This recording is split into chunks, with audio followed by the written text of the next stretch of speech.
اللهم لبيك لبيك لا شريك لك لبيك.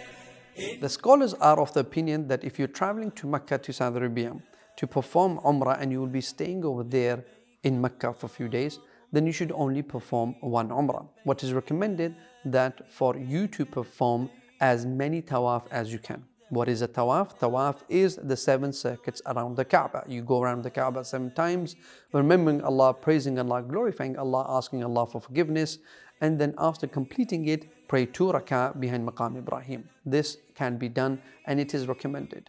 Why is it the case that it is said that you only perform one Umrah? Well, that is what the Prophet ﷺ did when he went to perform Umrah.